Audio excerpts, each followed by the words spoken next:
All right, so here's just another example because, kids, right? If I put up one example, they'll do just that. And so I wanted to give you at least one more, but I want you to just do it yourself.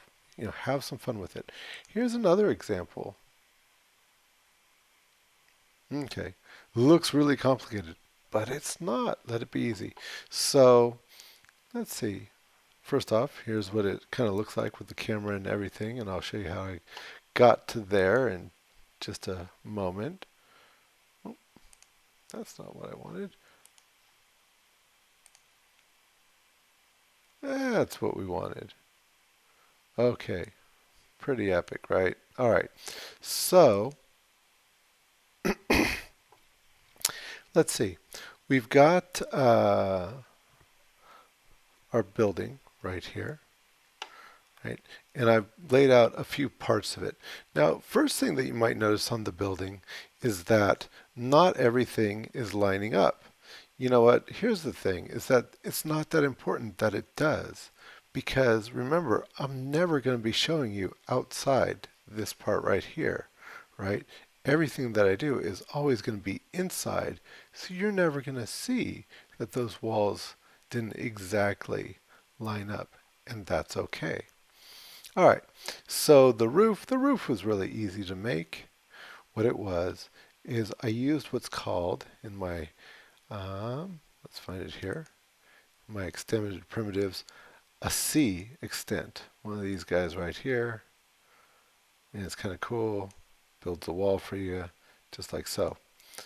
Anyway, so there it is. And so then the next thing that I did after I've made it, put in the dimensions for it and whatnot, and you can play for those, play with all those are, in your modified tab, you're going to find all the things that you want to do with that.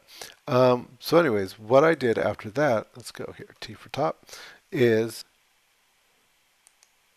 I made it editable, and I used my vertices, I used my soft select to just pull that up there. Now, one thing I'll show you, remember I say, go ahead and this is now your time to play a little bit. Just, using the things that we've learned already. So here, let's say I use my soft select. When you come to soft select, you probably realize already that, I can change the amount that I'm going to select right here. But also you can change the way that it acts a little bit. So when you come to it, it's at, I believe, 0, right? And so that's the curve that I get.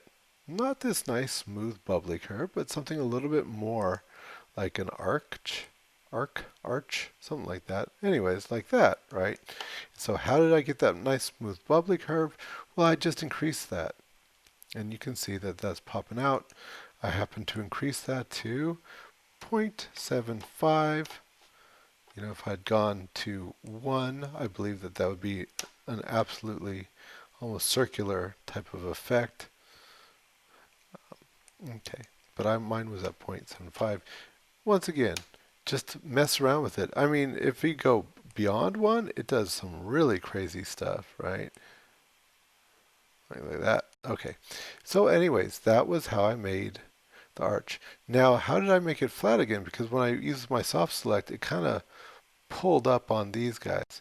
Well, that was cool too. This is a nice little trick. If you ever need to flatten something out, what I did is I just took my scale tool, right, and I went over to one of these things and I selected the vertices, and then I just scaled them, kept going, kept going, kept going, until, keep going, until it became flat.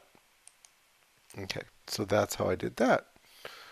Alrighty, what else do you need to know? So that was the roof.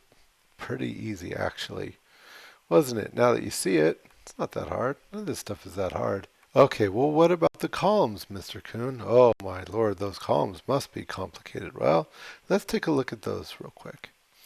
Actually, not that complicated. So, what do we have? Okay, so it just started off with a simple chamfer cylinder. Remember how I was saying um, in the extended primitives, right? We have this chamfered cylinder, and it's really pretty cool. And you can mess around with uh, the various dimensions here with it, no problem. And so let's see here. What I did then, let's isolate this for a second, is first I made one, then I copied it and made another one. And then with that one, what I did is I just used my extrude tool. I just used polygons, and then I used my handy dandy spray select, right? And selected those, extruded them up, and that was about it. Just extrude them up. How did I make the top? Well, I just took and I made a shift copy of this base, just holding down the shift key and pulling it up. And so I got another one of these guys. And with this one here, I felt I needed more segments. And this one I had only made 5, and that was great for pulling that column out. But for this one, I wanted more segments, so I just increased the number of cap segments to like a bunch. I don't know. Maybe I think like 12 or something like that is what I made it as. Let's see. Yeah, it was about that. Okay. Anyways. And so, let's turn that one off for a second. So then we get this one right here. And as you could probably tell, all I did with this was used my soft select. Let's isolate that for a second. Okay. Just use my soft select right there, right? Using soft select. Determined, how I wanted that to flow, where I wanted it to pull from. I think, I pulled it all the way from the edge for sure. And merely just pulled it down into the column, right? That's all there was to it. Here's the column, right? Then in the end, I just took the column and I just attached all the other parts to it, and I got my column. Well, then I thought, well, okay, this is, kind of a big old fat column, and I just merely resized it to make it skinnier using the old scale tool right here, right?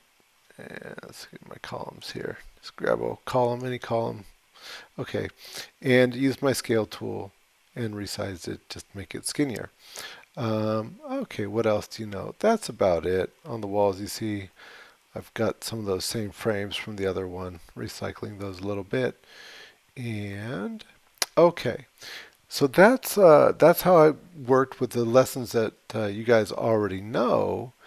Just trying to be a little bit more creative about it a little bit. Let's give you a little bit of new information. So let's look over here at the Scene Explorer.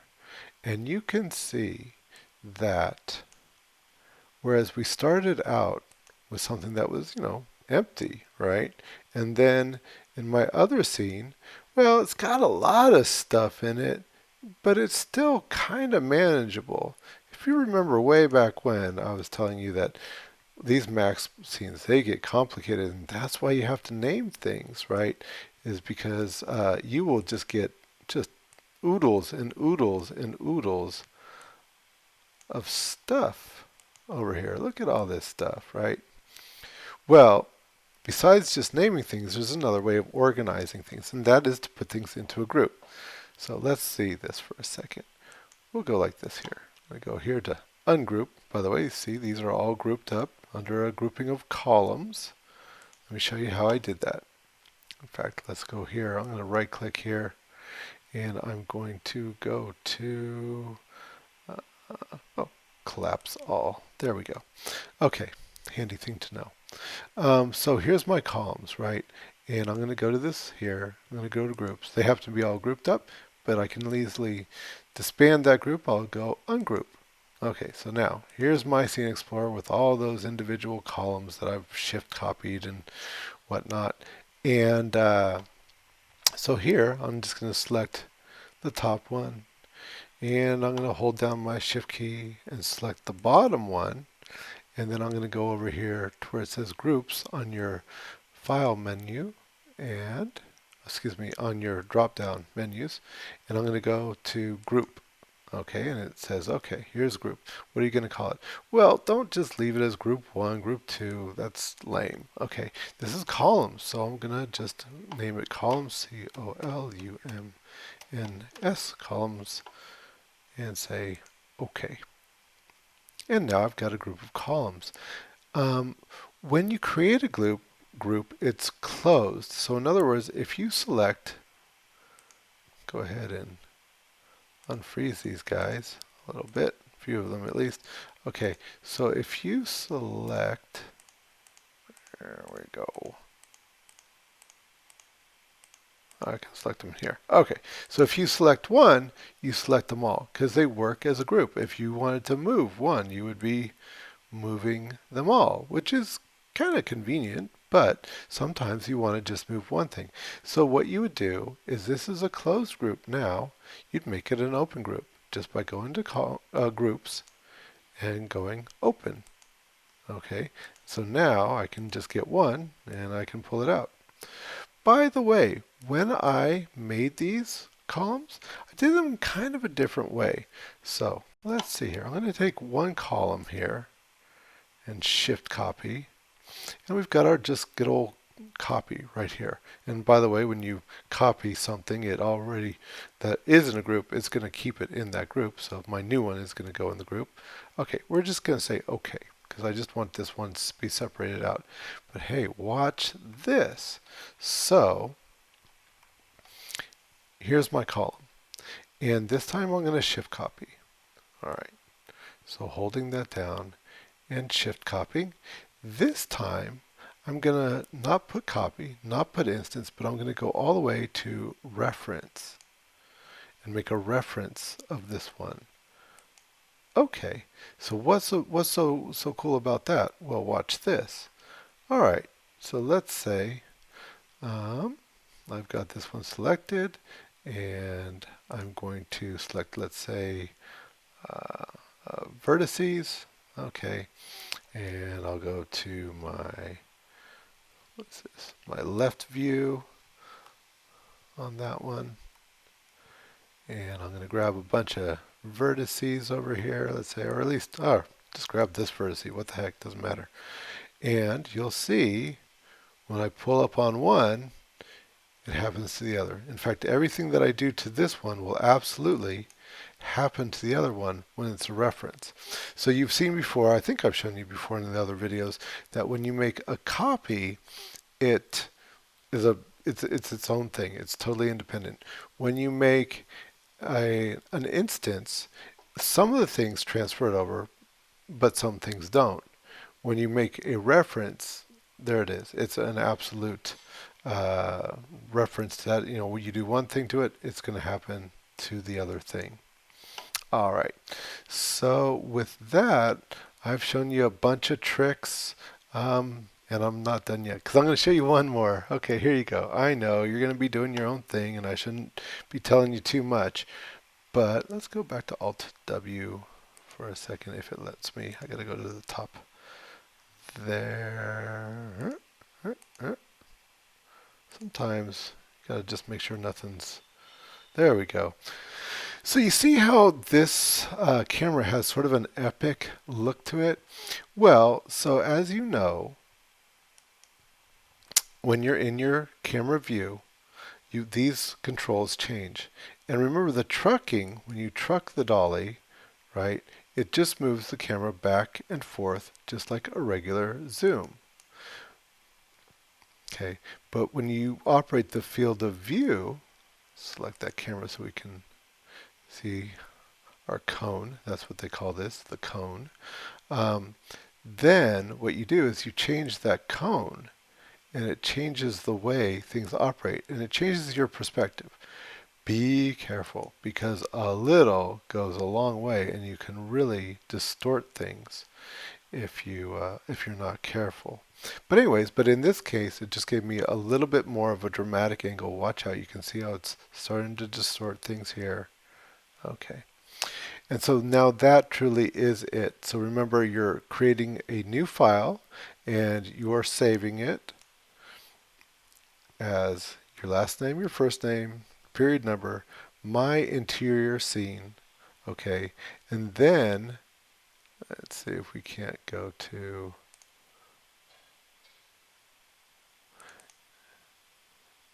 and then when you're all done, you're going to take a picture. You're going to put it into the My Projects 2A My Scene, right?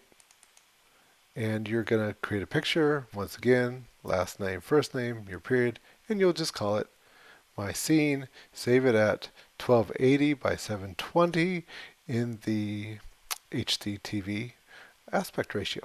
And that's about it. And I hope that you have fun with it. And when you're done, you can go ahead and continue on, because in the subsequent tutorials, you're going to learn a lot of new things about making stuff look a lot more real. Okay, have fun.